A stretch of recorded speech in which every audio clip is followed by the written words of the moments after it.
দেখেন, কথায় আছে মেয়েদের মন নাকি সোনার চেয়েও দামি। এবার ধরেন আপনি একজন সোনার ব্যাপারী, আপনার জন্য সোনাই প্রেম, সোনাই ভালোবাসা, সোনাই সবকিছু। কিন্তু হঠাৎ করে আপনি একদিন লোকের বইয়ের প্রেমে পড়লেন। যার বইয়ের প্রেমে আপনি পড়লেন সে একজন মস্তান, এবং সেই মস্তানের কাছেই আপনার লাখ লাখ টাকার সোনা বাজেয়াপ্ত রয়েছে। এবার হয় আপনাকে তার থেকে সোনা নিয়ে পালাতে হবে, অথবা তার বউটাকে নিয়ে পালাতে হবে। কিন্তু আপনি চান দুটো নিয়েই পালাতে, যেটা প্রায় অসম্ভব। তাহলে এবার আপনি কি করবেন? হে আমার বাংলাদেশের প্রিয় বন্ধু, আমি আপনার বং এক্সপ্লেন আজ রয়েছি আপনার সঙ্গে। আজ আমি আপনাকে এক্সপ্লেন করে শোনাবো এরকমই দুর্দান্ত কনসেপ্টের ওপর তৈরি একটি দুর্দান্ত মালায়ালাম সিনেমাকে, যার নাম দাঁড়ান একটু পরে বলছি, আগে ভিডিওটা শুরু করা যাক। সিনেমার শুরুতে আমরা সমুদ্রের পাড়ে অবস্থিত কেরলের একটি ছোট্ট গ্রাম দেখতে পাই। সেই গ্রামেরই একজন বাসিন্দা হচ্ছে ব্রুনো। আজ ব্রুনোর সাথে গ্রামের আরেক বান্দার ঝামেলা বেঁধেছে চার্চের দেওয়ালে পার্টির পোস্টার মারা নিয়ে। ঝামেলার পানি এতদূর গড়িয়েছে যে ব্যাপারটা কথা কাটাকাটি থেকে মারামারিতে পরিণত হয়েছে। সেই বান্দাও কারোর থেকে কম যায় না, সেও গিয়ে নালিশ জানায় চার্চের ফাদারের কাছে। ফাদার এবার ব্রুনোকে ডেকে পাঠায়। ব্রুনো ফাদারের সামনে গিয়ে দাঁড়ায়।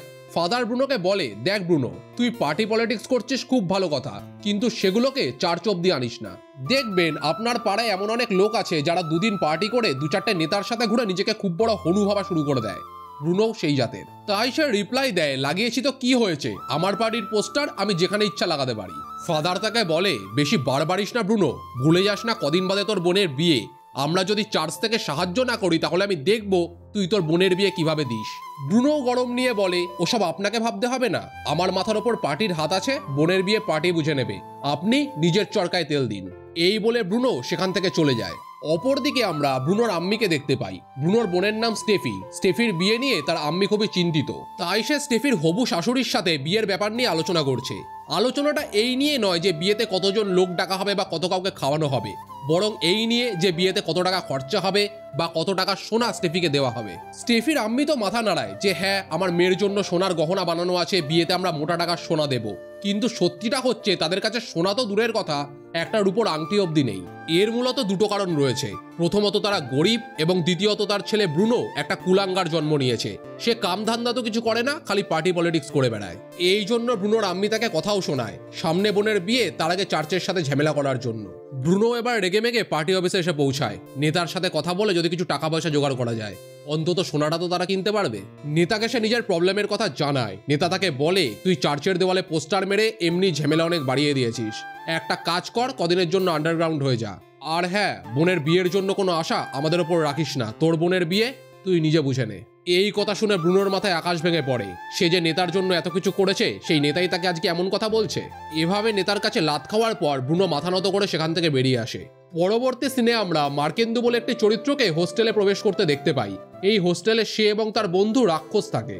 রাক্ষসী মার্কেন্দুকে ব্রুনোর সাথে পরিচয় করায় এবং বলে, মার্কেন্দু, এ হচ্ছে আমার ছোটবেলার বন্ধু ব্রুনো, ও গ্রাম থেকে এসছে। ব্রুনো খুবই সমস্যার মধ্যে পড়েছে, কদিন বাদে ওর বোনের বিয়ে, আর এক টুকরো সোনাও নেই ওর কাছে বিয়েতে দেওয়ার মতো। আমি জানি তুই একমাত্র ব্যক্তি যে এই ব্যাপারে ওকে হেল্প করতে পারিস। রাক্ষসের এই কথা শুনে মার্কেন্দু খুবই রেগে যায়। এর মূলত দুটো কারণ রয়েছে। প্রথমত, ব্রুনোর মুখটা তার পছন্দ নয়, আর দ্বিতীয়ত সে হঠাৎ করে উড়ে এসে জুড়ে বসেছে, এই ব্যাপারটা তার খুব একটা সহ্য হচ্ছে না। তাই মার্কেন্দু প্রথমে মানা করে দেয় ব্রুনোকে সাহায্য করতে, কিন্তু রাক্ষসের অনেক রিকোয়েস্ট এবং ব্রুনোর করুণ মুখটা বারবার চোখের সামনে দেখে শেষমেশ সে রাজি হয়ে যায়। এখন কি করা যাবে, রাক্ষস তার বেস্ট ফ্রেন্ড, ব্রুনোর মুখ পছন্দ না হলেও বেস্ট ফ্রেন্ডের কথা তো আর ফেলা যায় না। তাই মার্কেন্দু তার এক সোর্সকে ফোন করে সমস্ত কিছু অ্যারেঞ্জ করে নেয়। খালি এবার কাল তাদের দালালের সাথে দেখা করতে যেতে হবে। আর এখান থেকেই শুরু হয় সিনেমার মূল গল্প। এরপর যা যা ঘটবে তা দেখার জন্য প্রস্তুত হয়ে নিন। পরবর্তী সিনে আমরা দেখতে পাই সিনেমার মুখ্য চরিত্র পিপি অজেশকে। সে রাক্ষসের পাশে এসে বসে। রাক্ষস এবং মার্কেন্দু ব্রুনোকে নিয়ে অজেশের সাথে দেখা করতে এসছে। তারা যেখানে বসে আছে সেটা একটা পানশালা। মার্কেন্দুই প্রথমে মুখ খোলে। সে অজেশকে ব্রুনোর পরিস্থিতির ব্যাপারে বলে যে কদিন বাদে তার বোনের বিয়ে, তাই তার সোনার প্রয়োজন। এই কথা শুনে অজেশ দু চার প্যাক লাল পানি গিলে ব্রুনোর মুখের দিকে তাকায়। অজেশকে দেখেই মনে হচ্ছে সে খুব একটা সুবিধার লোক নয়, সে জম্মের চালাক এবং চশমখোর ব্যক্তি। সে এবার ব্রুনোকে বলে, তোমার চিন্তা করে কোনো লাভ নেই, আমি যখন এখানে চলে এসেছি সোনার ব্যবস্থা ঠিক হয়ে যাবে। এখানে মার্কেন্দু বলে, কিভাবে করবে তুমি সোনার ব্যবস্থা, ব্রুনোর হাতে কিন্তু একটা টাকাও নেই তোমাকে দেওয়ার মতো। এবার পিপি অজেশ তার ধান্দার ব্যাপারে তাদেরকে সবটা খুলে বলে, ব্যাপারটা আমি আপনাকে বিস্তারিত শোনাচ্ছি, মন দিয়ে শুনবেন, না বুঝতে পারলে বারবার শুনবেন, কারণ এর ওপরেই পরবর্তী পুরো সিনেমাটা দাঁড়িয়ে রয়েছে। তো আমাদের ফ্যামিলিতে যখন মেয়ের বিয়ে হয় তখন আমরা আগে থেকে টাকা পয়সা জমিয়ে সোনা কিনি এবং সেই সোনা পরিয়ে মেয়ের বিয়ে দিই, কিন্তু কেরলের এই গ্রামগুলোতে এমনটা হয় না। সেখানে যখন কোনো গরিব মানুষের মেয়ের বিয়ে হয় তখন তাদেরকে আগে থেকে সোনা কেনার কোনো প্রয়োজন পড়ে না। তারা কি করে, দালাল ধরে। এই সোনার দালালরা বিয়ের রাতে সোনা নিয়ে আসে, মেয়েকে পড়ায় এবং মেয়ের বিয়ে হয়। বিয়ের রাতে পাড়া প্রতিবেশীরা আসে গেস্ট হিসেবে, তারা মেয়েকে গিফট দেওয়ার বদলে আর্থিক সাহায্য দেয়। সেই অর্থকে মেয়ের বাড়ির লোকেরা কালেক্ট করে দালালের হাতে তুলে দেয় এবং দালালের থেকে সোনা কিনে নেয়। এবার ধরেন দালাল 10 লাখ টাকা সোনা নিয়ে এসছে, মেয়ের বিয়ে হয়েছে, প্রতিবেশীদের থেকে আর্থিক সাহায্য এসছে 10 লাখ টাকা। তো মেয়ের বাড়ির লোকেরা সেই 10 লাখ টাকা দালালকে দেবে এবং দালাল সেই টাকাটা নিয়ে চলে যাবে। কিন্তু ধরুন আর্থিক সাহায্য এসছে 8 লাখ টাকার, তাহলে দালাল 8 লাখ টাকার সোনাই তাদেরকে বেচবে এবং বাকি 2 লাখ টাকার সোনা সে সাথে করে নিয়ে চলে যাবে। আর এই দালালের কাজটাই পিপি অজেশ করে, তাই তাকে বলা হয় পর্ন ম্যান। আর এই সিনেমার নামটিও তাই, পর্ন ম্যান। তো অজেশ ব্রুনোকে আশ্বাস দেয় যে বিয়ের আগের দিন সে 25 তোলা সোনা নিয়ে সেখানে পৌঁছে যাবে, খালি সে যাতে গেস্টদের থেকে ঠিকমতো টাকা কালেক্ট করে রাখতে পারে। আর অজেশ যখন সেখানে যাবে তার এন্টারটেনমেন্টের যাতে কোনো রকম কমতি না হয়, বিলিতি লাল পানি যেন তার সেবায় হাজির থাকে। তো আজ স্টেফির বিয়ের দিন, আমরা দেখি সমস্ত ধরনের অ্যারেঞ্জমেন্ট সেখানে চলছে। আত্মীয় স্বজনরাও বিয়েতে এসে উপস্থিত হয়েছে। তাদের রিচুয়াল অনুযায়ী 2 দিন ধরে বিয়ের অনুষ্ঠান পালন করতে হয়। প্রথম দিন মেয়েকে সাজিয়ে গুছিয়ে সকলের সামনে পেশ করা হয় এবং দ্বিতীয় দিন বিয়ে এবং সোহাগরাত পালন করা হয়। তো যেহেতু আজ প্রথম দিন তাই সকলে অপেক্ষা করছে অজেশের আসার। সমস্ত অ্যারেঞ্জমেন্ট প্রায় কমপ্লিট হয়ে গেছে, খালি অজেশ আসলে সোনাগুলোকে পরিয়ে সেগুলোকে চেক করে নেওয়া যাবে। এমন সময় সেখানে এন্ট্রি হয় পিপি অজেশের। সে বাইকে করে কাঁধে ব্যাগ ঝুলিয়ে মণ্ডপে এসে পৌঁছায়। মার্কেন্দু তাকে নিয়ে ঢোকে ব্রুনোদের ঘরে। আমরা দেখি ঘরে ঢুকে অজেশ সোনাগুলোকে বার করে মাপছে। পুরো 25 তোলা সোনা রয়েছে সেখানে। এবার অজেশ স্টেফিকে ডাক করায়, বলে কোনেকে নিয়ে আসো, সে সোনাগুলো পরে একবার ভালো করে চেক করে নিক। স্টেফি ঘরে এসে ঢোকে। অজেশ স্টেফির দিকে তাকায়। স্টেফিকে প্রথমবার দেখে তার মন উতলা হয়ে উঠেছে। সে কোনো রকমে নিজের আবেগ চেপে স্টেফিকে বলে সোনাগুলো পরতে। স্টেফি জানায় সকলে ঘর থেকে বেরোলে তারপরেই আমি সোনাগুলো পরবো। অজেশ তাকে বাধা দেয়। সে এবার তার ব্যাগ থেকে কিছু ডকুমেন্টস বার করেছে, সেটাতে স্টেফিকে সাইন করতে বলে। স্টেফির আম্মি জম্মের চালাক মহিলা। স্টেফির সই করার আগেই সে গিয়ে সেই ডকুমেন্টসগুলোতে সই করে দেয়, যাতে স্টেফিকে পরে কোনো সমস্যায় পড়তে না হয়। অজেশও কোনো রকম কথা না বাড়িয়ে চুপচাপ রুম থেকে বেরিয়ে আসে, আর তার সাথে বাকিরাও। স্টেফি এবার ঘরের মধ্যে একা। চোখের সামনে এত সোনা দেখে তার মন খুশিতে ভরে উঠেছে। সে এক এক করে সকল সোনা পড়ে ফেলে। তাকে দেখে যেন মনে হচ্ছে কোনো ডানাকাটা পড়ি। অপরদিকে আমরা মার্কেন্দু, ব্রুনো এবং ব্রুনোর বাকি বন্ধুদেরকে দেখতে পাই। অজেশ তাদের সাথে বসেই এনজয় করছে। সে শুধু লাল পানি খাচ্ছেই না, বরং নিজের গ্লাসের লাল পানি অন্যের মুখে ঢেলে অবধি দিচ্ছে। সকলে মাল খেয়ে টাল খাচ্ছে, কিন্তু অজেশ এখনো ফিট হয়ে সেখানে দাঁড়িয়ে। এভাবেই এনজয় করতে করতে তারা সারাটা রাত সেখানে কাটিয়ে ফেলে। পরদিন সকালে বরের গাড়ি এসে পৌঁছায়। চার্চের মধ্যে তারা বিয়ে সম্পন্ন করে। এখানে আমরা প্রথমবার স্টেফির বর মারিয়ানোকে দেখতে পাই। কালো ষাঁড়ের মতো দেখতেই মারিয়ানো সম্পর্কে আমরা শুধু এটুকুই জানতে পারি যে সে পাশের গ্রাম থেকে স্টেফির সাথে বিয়ে করতে এসছে, কিন্তু তার আরেকটি পরিচয় রয়েছে যা সম্পর্কে আমরা গল্পে আগে জানতে পারবো।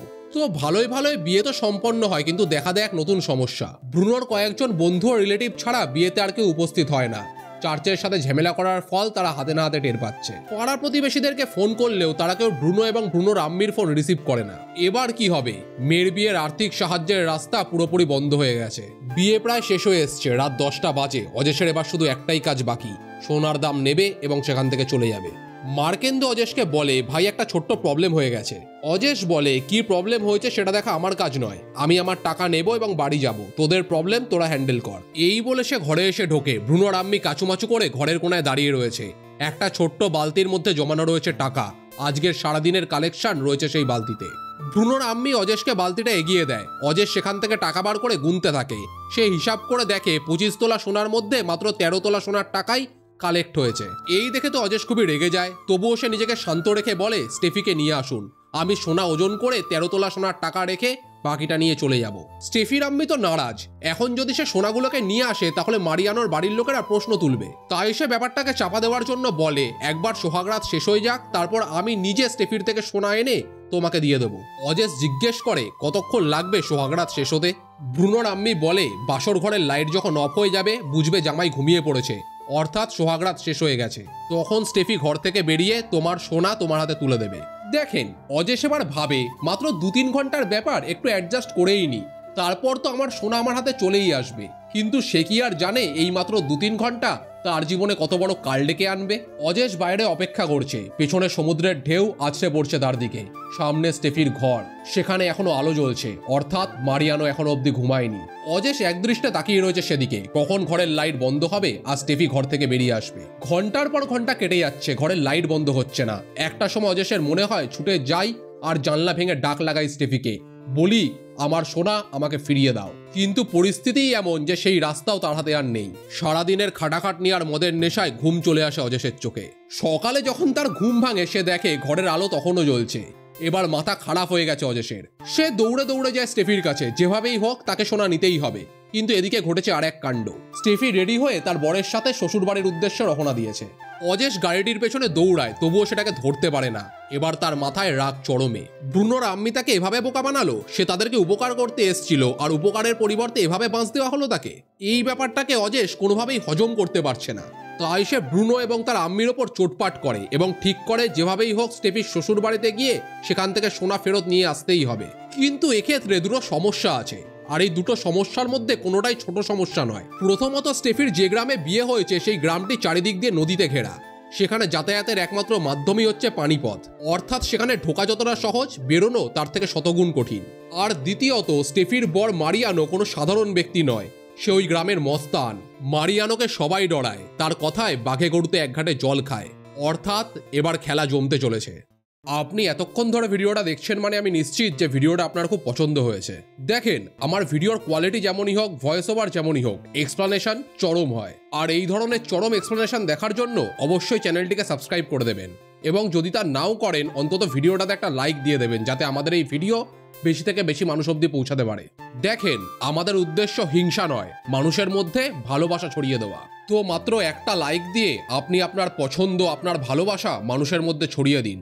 আর হ্যাঁ, আপনার মনের মধ্যে যদি কোনো সংশয় থেকে থাকে আমাকে কমেন্ট সেকশনে জানাতে ভুলবেন না, কিন্তু আমি প্রত্যেকের কমেন্ট পড়ি। তো চলুন এগোনো যাক। পরবর্তী দৃশ্যে আমরা দেখতে পাই স্টেফির আজ বউ ভাত। মারিয়ানোর আম্মি তাকে আজ খুব সুন্দর করে সাজিয়ে দিয়েছে। লাল বেনারসি আর গা ভর্তি গহনায় তাকে অসাধারণ দেখাচ্ছে। স্টেফি এবার ঘর থেকে বেরিয়ে মণ্ডপের দিকে এগিয়ে আসে। আগের দিন বৃষ্টিতে উঠান পুরা কাদা কাদা, তার ওপর পাতা রয়েছে ইট। সেই ইটের ওপর পা দিয়েই সে এসে পৌঁছায় মণ্ডপের ওপর। চারিদিকে লোকের ভিড়, সকলে নতুন বউয়ের সাথে ছবি তোলার জন্য উতলা হয়ে রয়েছে। ওদিকে আবার মারিয়ানো খুব চিন্তিত। কাল রাত্রে সুলেমানের ছেলেরা এসে তার ক্ষেতের ফসল চুরি করেছে, তাই সে রেগে লাল। যেভাবেই হোক সুযোগ বুঝে তাদেরকে শায়েস্তা করতে হবে। অপরদিকে ব্রুনোর আম্মি এসে পৌঁছায় মেয়ের বউ ভাতে। স্টেফি তার সাথে দেখা করে। আম্মি একটা ব্যাপার দেখে ভীষণ চমকে যায়। তার আসার আগেই পিপি অজেশ সেখানে পৌঁছে গেছে নিজের সোনা ফেরত নিতে। অজেশের এই ডেডিকেশন দেখে আম্মির মুখ দিয়ে খাবার নামছে না। স্টেফিও টেনশনে তরতর করে ঘামছে। স্টেফির আম্মি ভেবেছিল অজেশ হয়তো সোনা না নিয়েই বাড়ি চলে যাবে। স্টেফি তাকে বলে কোনো পাগলই হবে যে 13 তোলা সোনা ফেলে বাড়ি পালাবে। অজেশ যেভাবেই হোক তার সোনা নিয়েই বাড়ি যাবে, আর আমাদের তাকে আটকাতেই হবে। তারা কথা বলছে, এমন সময় অজেশ তাদের পাশে এসে বসে। সে বলে, আমার সাথে চালাকি হচ্ছে বুড়ি, বেশি চালাকি করলে না এখনই তোর মেয়ের শ্বশুরবাড়ির লোকের সামনে থেকে চেন খুলে নিয়ে চলে যাব। অজেশের এই কথা শুনে আম্মি কেঁদে দেয়। তিনি বলে, বাবু তুমি অপেক্ষা করো, অনুষ্ঠান ভালোই ভালোই মিটুক, তারপর আমি তোমার সোনা তোমাকে ফিরিয়ে দেব। আমিও তো তোমার আম্মির মতো, বলো। অজেশ বলে, বুড়ি আমার সাথে বেশি নাটকবাজি করবি না, না হলে এর ফল কিন্তু খুব একটা ভালো হবে না, এই বলে দিলুম। এই বলে অজেশ স্টেফির শ্বশুরবাড়ির লোকেদের সাথে লাল পানি গিলতে চলে যায়। একটা খাল, তার উপরে ব্রিজ, ব্রিজের ওপারে চলছে লাল পানির প্রোগ্রাম। যে লোকটা ক্যাটারিং করছিল সে অজেশকে নিয়ে সেখানে এসছে। মারিয়ানো তার বন্ধুদের সাথে সেখানে বসে পার্টি করছে। ব্রুনো উপস্থিত রয়েছে সেই পার্টিতে। অজেশ সেখানে প্রবেশ করতেই ব্রুনো তাকে দেখে ঘাবড়ে যায়। সে ভাবতেই পারেনি এখান অব্দি চলে আসবে। ব্রুনোকে অজেশের পরিচয় জিজ্ঞেস করা হলে ব্রুনো বলে, ও আমার মামুর ছেলে, আমার সাথেই এসেছে। এদিকে তো মামুর ছেলে বলছে, কিন্তু ওদিকে ব্রুনোর হাঁটু কাঁপছে। অজেশ সত্যিটা না বলে দেয়। পিপি অজেশ এবার আপন স্টাইলে 4-5 প্যাক গিলে নিজের ব্যাপারে বলা আরম্ভ করে। সে বলে, আমি একজন সোনার দালাল, বিয়েতে অ্যাডভান্সে সোনা সাপ্লাই করি। হঠাৎ মারিয়ানোর এক বন্ধু তাকে প্রশ্ন করে, যদি তোমার সোনা কেউ মেরে পালিয়ে যায় তাহলে তুমি কি করবে? অজেশ এই কথা শুনে ব্রুনোর দিকে তাকিয়ে বলে, এরকম চেষ্টাও অনেকে করে, তবে তাদের কিভাবে শায়েস্তা করতে হয় সে রাস্তা আমার খুব ভালোভাবে জানা আছে। অজেশের এই কথা শুনে ব্রুনো ভেতর থেকে নড়ে উঠেছে। তরতর করে ঘামছে সে। মদের নেশায় যদি অজেশ সবটা উগড়ে দেয় তাহলে আর তার মুখ দেখানোর জায়গা থাকবে না। এমন অবস্থায় ব্রুনোর আম্মি তাকে ডেকে পাঠায়। ব্রুনো পার্টি থেকে বেরিয়ে আম্মির সাথে দেখা করতে যায়। সে এবার তার আম্মির সামনে এসে দাঁড়িয়েছে। তার আম্মি তাকে বলে ছেলেটা এখান অব্দি চলে এসছে, সে যদি সত্যিটা সকলের সামনে বলে দেয় তাহলে আমাদের মান সম্মান তুলোয় মিশিয়ে যাবে। এই কথা শুনে ব্রুনো বলে, তুমি চিন্তা করো না আম্মি, আমি যদি কোনো রাস্তা খুঁজে না পাই তাহলে তাকে খতম করে দেব। এই বলে ব্রুনো রেগেমেগে পার্টির দিকে রওনা দেয়। ততক্ষণে পার্টি শেষ, সকলে বেরিয়ে যাচ্ছে সেখান থেকে। একমাত্র অজেশ গলা অব্দি মাল গিলে টাল খেয়ে পড়ে রয়েছে জঙ্গলের মধ্যে। ব্রুনো তার সামনে গিয়ে দাঁড়ায়। অজেশের হুঁশ নেই। ব্রুনো একভাবে তাকিয়ে রয়েছে তার দিকে। ব্রুনোর চোখ দুটো হিংস্র সাপদের মতো জ্বলছে। সে ভাবছে এই সুযোগ এখনই যদি মালটাকে শেষ করে দিতে পারি তাহলে সকল চিন্তা থেকে মুক্তি। অজেশের পাশে একটা পাথর পড়ে রয়েছে। ব্রুনো দুহাত দিয়ে তুলে নেয় সেই পাথরটি। তার লক্ষ্য অজেশের মাথা। হাত কাঁপছে ব্রুনোর। সে হাজার খারাপ হতে পারে কিন্তু মানুষ খুন করবে এতটা ধক তার মধ্যে নেই। শেষমেশ বাধ্য হয়ে সে পাথরখানা ফেলে দেয়। সিন শিফট হয় পরবর্তী সিনে। সেখানে আমরা দেখতে পাই ব্রুনো আর অজেশ একসাথে বসে খাবার খাচ্ছে। স্টেফি নিজে হাতে বেড়ে দিচ্ছে তাদের ভাত। সেখানে মারিয়ানো, তার আম্মি এবং তার বোনও উপস্থিত রয়েছে। মারিয়ানোর বোন লাইন মারছে অজেশের ওপর, কিন্তু অজেশ তাকে পাত্তাও দিচ্ছে না। ঠিক এমন সময় কতগুলো বাচ্চা ছেলে নৌকো নিয়ে এগিয়ে আসে তাদের দিকে। মারিয়ানো তাদেরকে দেখে লুঙ্গি পরে জলে নেমে যায়। ওদিকে খাওয়া শেষ করে অজেশ স্টেফিকে কোনায় ডাকে। স্টেফি তার সামনে এসে দাঁড়ায়। অজেশ বলে, তোমার গলায় যে সোনা ঝুলছে আমায় খুলে দাও, আমি নিয়ে যাব। স্টেফি রিপ্লাই দেয়, আমি যদি একবার কারোর থেকে কিছু নিই তাহলে আর তাকে সেটা ফেরত দিই না। তোমায় যদি সোনা ফেরতই নিতে হয় তাহলে পেছনে আমার কুলাঙ্গার ভাই ব্রুনো দাঁড়িয়ে আছে, ওর থেকে নিয়ে নাও। স্টেফির এই কথা শুনে ব্রুনো খুব রেগে ওঠে। সে বলে, আমি তোকে এত ভালোবাসি বোন, আর তুই আমাকে এই কথা বলছিস? স্টেফি বলে, ভালোবাসিস না ছাই, তুই কখনো ভেবে দেখেছিস তোর বোন কেমন আছে? আব্বু মারা যাওয়ার পর থেকে তুই আমার কোনো খবরই রাখিসনি, ভালো কোনো কামধান্দাও করিসনি যে তুই আমাকে এবং আমার মাকে ভালো রাখতে পারিস। আর আজ আমায় এমন একটা লোকের সাথে বিয়ে দিয়েছিস যে মানুষ নয়, নরপিশাচ। এইটুকু সোনাই আমার সম্বল, আর আমি তা কোনোভাবে হাতছাড়া করব না। অজেশ এবার বলে, আমি সোনা যেমন দিয়েছি তেমন নিয়েও যাব। স্টেফি এবার তাকে চ্যালেঞ্জ করে। সে বলে, মারিয়ানো যতক্ষণ আছে তুমি তা কোনোভাবেই নিয়ে যেতে পারবে না। অজেশ এতক্ষণ ধরে মারিয়ানোকে হালকায় নিচ্ছিল, কিন্তু এবার যা ঘটে তা অজেশকে ভেতর থেকে নাড়িয়ে দেয়। নৌকা নিয়ে যে বাচ্চা ছেলেগুলো এদিকে আসছে তার আগের দিন রাতে মারিয়ানোর ক্ষেত থেকে ফসল চুরি করেছিল। মারিয়ানো তা জানতে পেরে বাচ্চা ছেলেগুলোকে বেধড়ক মার মারে। কয়েকজন প্রাণ বাঁচিয়ে পালায় সেখান থেকে, আর যে ছেলেটা আটকা পড়ে যায় মারিয়ানো তাকে মারতে মারতে প্রায় আধমরা করে দেয়। তার এই হিংস্র রূপ দেখে অজেশ ভয় কাঁপছে। স্টেফি তার পাশে এসে বলে, মারিয়ানোর হাত থেকে যদি সোনা ছাড়িয়ে নিয়ে যেতে পারো তাহলে নিয়ে যাও, খালি একটা কথা মাথায় রেখো, তুমি সোনা নিয়ে গেলে আমাকেও সাথে নিয়ে যেতে হবে, তা না হলে মরণ ছাড়া আমার হাতে আর কোনো রাস্তা থাকবে না। এর পরবর্তী সিনে আমরা দেখি অজেশ এবং ব্রুনো মারিয়ানোর হিংস্রতা দেখে ভয়ে সেখান থেকে পালিয়ে এসছে। তারা এখন গিয়ে উঠেছে একটা ভাড়ার লজে। অজেশ খুবই চিন্তিত। এদিকে ব্রুনোর মাথা ঘুরছে অন্য চিন্তায়। সে অপেক্ষা করছে অজেশের ঘুমানোর। একটু বেলা গড়ালেই অজেশের চোখে ঘুম চলে আসে। ব্রুনো একবার ভালো করে বাইরেটা দেখে নেয়। তারপর সে অজেশের লুঙ্গিটা সিলিংয়ে ঝুলিয়ে আত্মঘাতী হতে যায়। ঠিক এমন সময় অজেশের চোখ খোলে। ব্রুনোর পা দুটো জাপটে ধরে সে কোনো ক্রমে তাকে নিচে নামায়। অজেশ এবার ব্রুনোকে একচোট ঝাড় দেয়। সে বলে, তুমি এই যে কাজটা এখন করতে যাচ্ছিলে, কি মনে হয় এটা করলে সমস্ত সমস্যার সমাধান হয়ে যাবে? তুমি সারা জীবন পরিশ্রম না করে পায়ের ওপর পা তুলে খেয়েছো আর পার্টি পলিটিক্স করে বেরিয়েছো। খেটে খাওয়া মানুষদের কষ্ট তুমি কি করে বুঝবে? দেখো ব্রুনো, আমাদের পূর্বপুরুষরা না আমাদের জন্য কিছু রেখে যায়নি। যা করতে হবে আমাদের নিজেদেরকেই পরিশ্রম করে এই জীবনেই করতে হবে। আমাদের ভালো সময় মজা করতে হবে, আবার খারাপ সময় পরিস্থিতির সাথে লড়াইও করতে হবে। এরই নাম জীবন। অজেশ কথা বলছে এমন সময় হঠাৎ দরজায় ঠক ঠক করার আওয়াজ আসে। অজেশ জ্ঞান দিতে দিতে দরজাটা গিয়ে খোলে। দরজা খুলেই সে একটা চড় খায়। মালিকের ছেলে তাকে খুঁজতে খুঁজতে লজ অব্দি পৌঁছে গেছে। সে বলে, কিরে অজেশ, তোর কবে টাকা আনার কথা? তুই না আব্বুর ফোন ধরছিস না, তোর কোনো খবর আছে? কি ভেবেছিস আমাদের সোনা মেরে দিয়ে পালিয়ে যাবি? অজেশ উত্তর দেয়, আমি একটা মেয়ের বিয়েতে সোনা দিতে গেছিলাম, সেখানেই আমাদের 13 তোলা সোনা ফেসে গেছে। মালিকের ছেলে প্রথমে আশ্বাস দিয়ে বলে, ঠিক আছে তুই বাড়ি যা, আমরা ব্যাপারটা বুঝে নিচ্ছি। কিন্তু যখনই অজেশ তাকে স্টেফির গ্রামের ব্যাপারে বলে তখনই তার হাওয়া টাইট হয়ে যায়। এবার মালিকের পোলা কাচুমাচু করে অজেশকে বাইরে ডাকে। সে অজেশকে বলে, ভাই তুই দুদিন টাইম নে, কিন্তু সোনা ওখান থেকে বার করে নিয়ে আয়, বাকি আমি আব্বুকে বুঝে নিচ্ছি। ব্রুনো অজেশকে বলে, তোমায় বেকার বেকার আমার জন্য মার খেতে হলো। অজেশ উত্তর দেয়, ও ঠিক আছে, তারা মালিক আমরা চাকর, আমাদের কপালটাই এরকম। তবে একটা জিনিস ভালো হলো, দুদিন টাইম পাওয়া গেল। অজেশ এবার একটা কাণ্ড ঘটায়। সে মারিয়ানোকে ফোন লাগায় এবং বলে, মারিয়ানো, আমি আর্মি ক্যাম্প থেকে 2টো বিলিতি মদের বোতল তুলেছি, তুমি যদি বিকেলে ফাঁকা থাকো তাহলে একসাথে বসা যাবে। দেখেন, লুকিয়ে চুরিয়ে খেলার সময় এবার শেষ। যদি জিততে হয় তাহলে মারিয়ানোকে সামনাসামনি টক্কর দিতে হবে, যাকে বলে বাঘের ডেরায় ঢুকে বাঘ শিকার করতে হবে। পরবর্তী সিনে অজেশ, ব্রুনো, রাক্ষস এবং মার্কেন্দুকে নিয়ে পৌঁছায় মারিয়ানোর ডেরায়। মারিয়ানো তার কাজ শেষ করে বোতল নিয়ে বসে তাদের সাথে। অজেশ এবার তার পুরনো স্টাইলে একটার পর একটা গ্লাস গলায় ঢেলে মারিয়ানোকে উত্ত্যক্ত করতে থাকে। তাদের কথা কাটাকাটি এমন পর্যায়ে পৌঁছে যায় যে অজেশ দৌড়ে গিয়ে মারিয়ানোর কলার চেপে ধরে এবং টান মেরে তার জামাটা ছিঁড়ে দেয়। অজেশের এই কীর্তিতে মারিয়ানো রেগে লাল হয়ে গেছে। সে কোনোভাবেই হজম করতে পারছে না এই অপমান। ব্রুনো মারিয়ানোকে সামলাতে গেলে সে ব্রুনোকে বলে, অজেশকে বলো কাল ভোর 3টের সময় নদীর চরে এসে আমার সাথে দেখা করতে। ও আমার কলার ধরেছে, তো ফ্যাসলা ওকেই করতে হবে। পরদিন সকালে মারিয়ানো স্টেফিকে চেপে ধরে। স্টেফিকে সে জিজ্ঞেস করে, অজেশ তোমার কোন সম্পর্কের ভাই হয়? স্টেফি উত্তর দেয়, অজেশ আমার মাসির ছেলে। মারিয়ানো বলে, এবার তোমার মা এবং ভাইকেও ফোন লাগাও, আমি তাদের মুখ থেকেও এই কথাই শুনতে চাই। এই কথা শুনে স্টেফি খুব ঘাবড়ে গেছে। সে কাচুমাচু করে সত্যিটা মারিয়ানোকে এবার বলে দেয় যে অজেশ একজন সোনার দালাল এবং সে আমার থেকে 12 তোলা সোনা ফেরত নিতে এসছে। এই কথা শুনে তো মারিয়ানো রীতিমতো খেপে গেছে। তার কাছে স্টেফির থেকেও তার সোনার দাম অনেক বেশি। মারিয়ানো তাই স্টেফিকে ধমক দিয়ে বলে, যাই হয়ে যাক না কেন আমি সোনা কোনোভাবেই হাতছাড়া হতে দেব না। পরের দৃশ্যে আমরা দেখতে পাই অজেশ মারিয়ানোর সাথে দেখা করতে এসছে। এখন ভোর 3টে বাজে। অজেশ মারিয়ানোর হাতে একটা নতুন শার্ট তুলে দেয় এবং তার কাছে ক্ষমা চায় আগের দিনের সেই ঘটনাটির জন্য। মারিয়ানো এবার পকেট থেকে একটা লাইটার বার করে এবং জ্বালিয়ে দেয় সেই শার্টখানা। এবার সে গিয়ে চেপে ধরে অজেশের কলার। অজেশ এবার তাকে বলে, আমি জানি মারিয়ানো, তুমি খুব ভালোভাবেই বুঝতে পারছো যে আমি এখানে কেন এসেছি। তুমি আমাকে আমার সোনা ফিরিয়ে দাও, আমি তোমার গ্রাম ছেড়ে চলে যাব।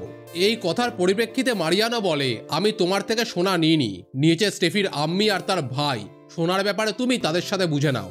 আমি একজন খেটে খাওয়া মানুষ, অন্যের সোনার প্রতি আমার কোনো লোভ নেই। অজেশ বলে, তুমি খেটে খাওয়া মানুষ ভেবেই আমি তোমার কাছে এসেছিলাম, কিন্তু তুমি দেহেজের নামে হাত পেতে নেওয়া সোনা কোনোভাবেই হাতছাড়া করতে চাইছো না। তাহলে কি তুমিও তাদের মতো চোরে পরিণত হলে না? অজেশের এরকম কথা শুনে মারিয়ানো তার পেটে একটা চাকু ঢুকিয়ে দেয়। অজেশ এবার যন্ত্রণায় কাতরাচ্ছে। সে ভাঙবে তবু মোচড়াবে না। এবার অজেশ মারিয়ানোকে চোর চোর বলে সম্বোধন করে এবং তাকে একটা ব্যঙ্গাত্মক স্বরে ডাকে। অজেশের ওই ব্যঙ্গাত্মক স্বর দূর থেকে ভেসে আসছে মারিয়ানোর কানে। ভোরের আলো ফুটেছে। মারিয়ানো এসে পৌঁছায় তার বাড়িতে। স্টেফি সেখানেই দাঁড়িয়েছিল। মারিয়ানোর হাতে রক্তমাখা ছোড়া দেখে সে বুঝে যায় অজেশের উপর আক্রমণের ব্যাপারখানা।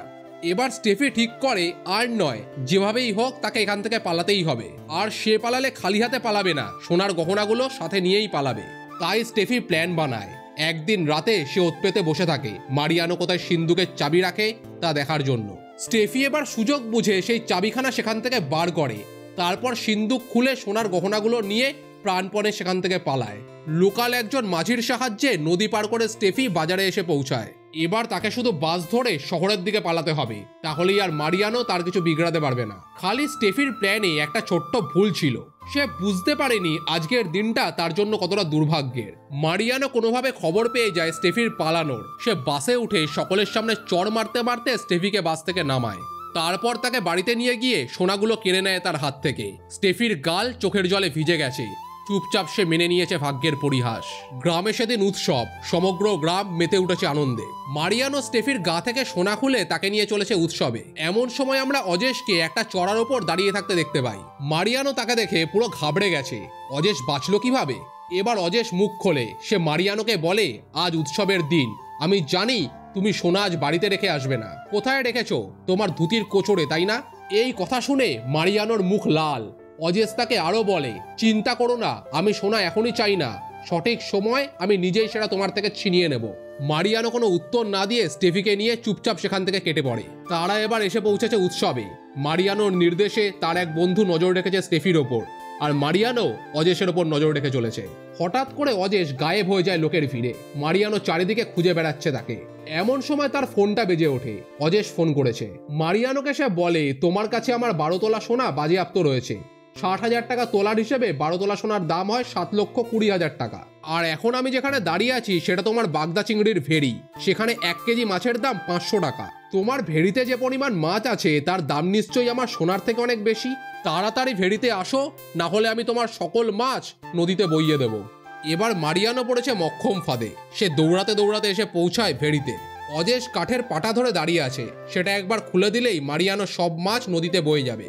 মারিয়ানো কোমর থেকে গহনা বার করে অজেশের দিকে ছোড়ে। অজেশ এবার সেগুলোকে হাতে তুললে মারিয়ানো ঝাঁপিয়ে পড়ে তার উপর।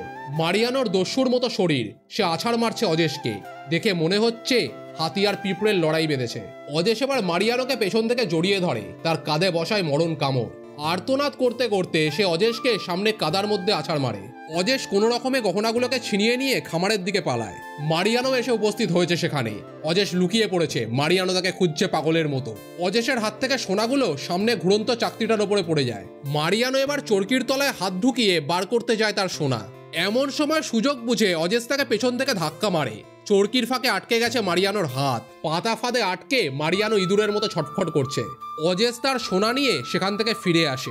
পরবর্তী সিনে আমরা দেখি একটা নৌকায় অজেশ স্টেফিকে নিয়ে সেখান থেকে পালাচ্ছে। এবার অজেশ শুরু করতে পারবে এক নতুন জীবন তার নতুন সঙ্গিনীর সাথে। অজেশ মন ভরে স্টেফিকে দেখে। এতদিন বাদে স্টেফির মুখে হাসি ফুটে উঠেছে। স্টেফি তাকে জিজ্ঞেস করে, এভাবে তুমি কি দেখছো? অজেশ তাকে উত্তর দেয়, দেখছি তোমার সৌন্দর্য কিভাবে সোনাকেও হার মানায়। সিনেমাটি এখানেই শেষ হয়ে যায়। চলুন দেখা হচ্ছে আবার নতুন ভিডিওতে।